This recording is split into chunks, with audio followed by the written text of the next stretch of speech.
नमस्कार दोस्तों, मैं Sushil Kumar, junior account assistant Indian railway आप सबका सुशील बटेसर यूट्यूब चैनल पर स्वागत करता हूं। रेलवे ने आज अपनी वेबसाइट पर एक नया अपडेट डाला है आधार वेरिफिकेशन को लेकर। आज की वीडियो हमारी आधार वेरिफिकेशन को लेकर ही है कि आधार वेरिफिकेशन क्या जरूरी है और इसके आने वाली भर्ती प्रक्रियाओं में क्या प्रभाव पड़ेगा, और जब ALP टेक्नीशियन और RPF के एग्जाम कब होंगे, क्योंकि इनके फॉर्म ऑलरेडी अप्लाई हो चुके हैं। तो सारी जानकारी आपको इस पूरी एक वीडियो में मिलेगी।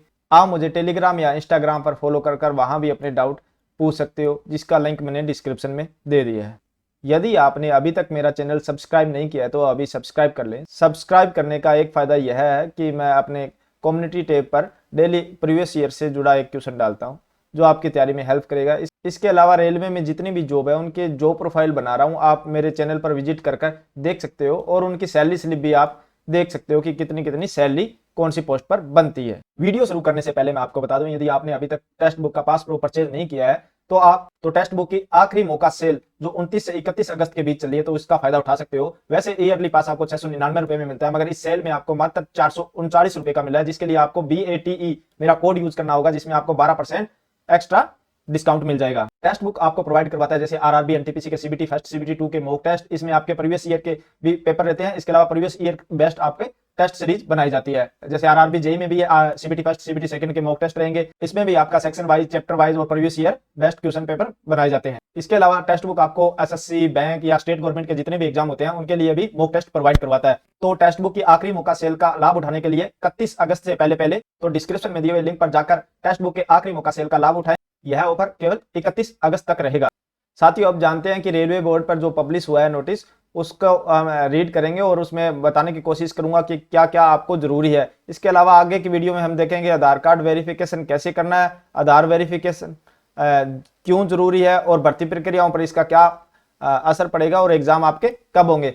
सबसे पहले हम नोटिस पढ़ लेते हैं, जिसमें लिखा है आवेदक या उम्मीदवारों को सलाह दी जाती है कि रेलवे भर्ती बोर्ड RRB द्वारा जारी विभिन्न केंद्रीकृत योजना सूचनाओं के लिए आवेदन करते समय अपनी पहचान आधार सत्यापन के माध्यम से प्रमाणित करें। आधार सत्यापन मोड के माध्यम से RRB आवेदन प्रस्तुत करने में आवेदकों के लिए परीक्षा केंद्रों में प्रवेश आसान हो जाएगा और परीक्षा के बाद भर्ती प्रक्रिया भी सरल हो जाएगी। यह तो उनके लिए जिन्होंने अभी तक अप्लाई नहीं किया है और अप्लाई करने जा रहे हैं, उनके लिए तो आधार मैंडेटरी कर दिया जाएगा। मगर जो अप्लाई कर चुके हैं अब से पहले, जैसे ALP कर चुके हैं, टेक्नीशियन कर चुके हैं, JEE का अप्लाई हो चुके हैं और पैरामेडिकल के अभी अप्लाई किए जा रहे हैं, तो उनके लिए क्या आदेश है।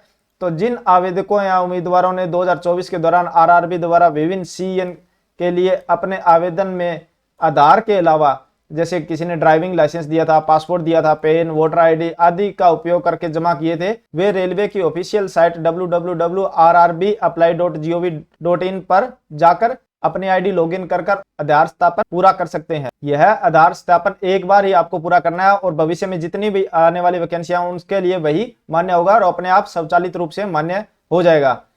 इसके बाद तीसरे पॉइंट में रेलवे ने आपको आश्वासन दिया है कि आपका जो आधार का डाटा है वो किसी भी थर्ड पार्टी के साथ शेयर नहीं किया जाएगा और इसका उद्देश्य सिर्फ CN के लिए ही किया जाएगा। अदर उद्देश्य के लिए आपका आधार का डाटा इस्तेमाल नहीं किया जाएगा। अब बताता हूं कि आधार वेरिफिकेशन करना कैसे है। तो आधार वेरिफिकेशन के लिए जब rrbapply.gov.in पर जाओगे तो वहां आपको यह ऑप्शन नजर आएगा, वेरीफाइंग यूजिंग आधार। यहां पर जाकर आप अपना आधार को वेरीफाई कर सकते हो। जो लोग अभी अप्लाई करेंगे उनके लिए तो जो स्टार्टिंग का फॉर्म होता है उसमें ऑप्शन दिया जाएगा। जिन्होंने अप्लाई कर चुके हैं वो अपनी ID से लॉगिन कर वेरीफाइंग यूजिंग आधार टैब पर जाकर आप अपने आधार को वेरीफाइंग कर सकते हो। आधार वेरिफिकेशन क्यों जरूरी है, तो एक तो इसमें फर्जी फॉर्म को रोकने के लिए, जैसे अभी डाटा आता है कि इतने फॉर्म अप्लाई हुए, जिसमें कई कैंडिडेट फर्जी जानकारी देकर फॉर्म अप्लाई कर देते हैं, तो वो कहीं ना कहीं वो रुक जाएगा और जो आप RTI डालते हो जिसमें आपको मिसमैच का डाटा मिलता है वो नहीं मिलेगा। इसमें आपको ऑथेंटिक डाटा मिल जाएगा बाद में कि इतने फॉर्म इस जोन से अप्लाई हुए हैं। इसके अलावा भर्ती प्रक्रिया में तेजी लाने के लिए होता है। भर्ती प्रक्रिया में जब आप एग्जाम देने जाओगे तब से लेकर जब आपके डॉक्यूमेंट वेरिफिकेशन होगा तब तक आपके आधार वेरिफिकेशन से भर्ती प्रक्रिया में तेजी आ जाएगी। इसमें समय की भी बचत होगी, DV के टाइम भी आपको आधार वेरीफाई कर मान्य घोषित कर दिया जाएगा। इस प्रकार आपकी एक यूनिक ID कार्ड होगा और आपको एक से अधिक ID कार्ड रखने की जरूरत नहीं रहेगी। भर्ती प्रक्रिया पर इसका क्या फर्क पड़ेगा। जब भर्ती प्रक्रिया जो करंट वैकेंसी है उन पर कोई इफेक्ट नहीं पड़ेगा। जैसे अभी चल रही है, पैरामेडिकल के फॉर्म अप्लाई किए जा रहे हैं, इसके बाद एनटीपीसी का फॉर्म आएगा, ग्रुप डी का आएगा, तो उन पर है ना कोई इसका इफेक्ट नहीं पड़ेगा, क्योंकि अभी उनका तो फॉर्म अप्लाई हो रहे हैं, तो उनमें अभी अपडेट कर देंगे, वो अपडेट का ऑप्शन दे दिया उन्होंने, अपडेट कर देंगे तो आगे उनमें तेजी यानी इनका प्रोसेस फास्ट ही होगा। जो ऑलरेडी अप्लाइड हो चुके हैं, जैसे एएलपी हो गया, टेक्नीशियन हो गया, या फिर आरपीएफ हो गया, आरआरबी जेई हो गया, तो इनमें कुछ एग्जाम में डिले देखने को मिलेगा, क्योंकि यहाँ रेलवे चाहेगा कि आपका आधार अपडेट हो जाए, उसके बाद ही आपके एग्जाम कंडक्ट करवाए जाए, ताकि आपकी जो आगे के प्रोसेस हो फास्ट हो पाए। तो इनमें आपको थोड़ा एग्जाम में डिले देखने को मिलेगा, और जब सारा डाटा आपका अपडेट हो जाएगा उसके बाद प्रोसेस अपने आप फास्ट हो जाएगा।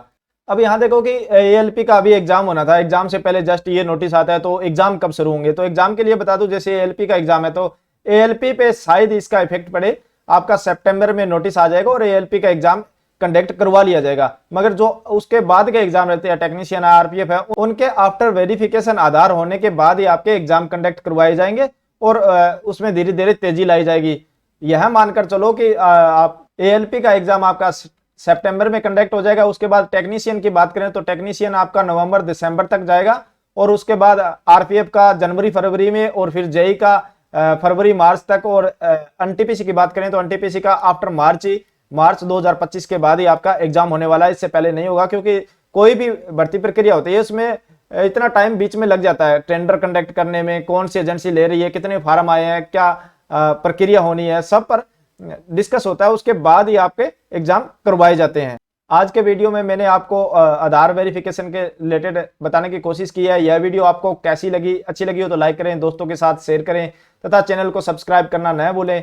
इसके अलावा आप मुझे टेलीग्राम या इंस्टाग्राम पर भी फॉलो कर सकते हो, जिसका लिंक मैंने डिस्क्रिप्शन में दे दिया है। मिलते हैं नई वीडियो में नई जानकारी के साथ। धन्यवाद।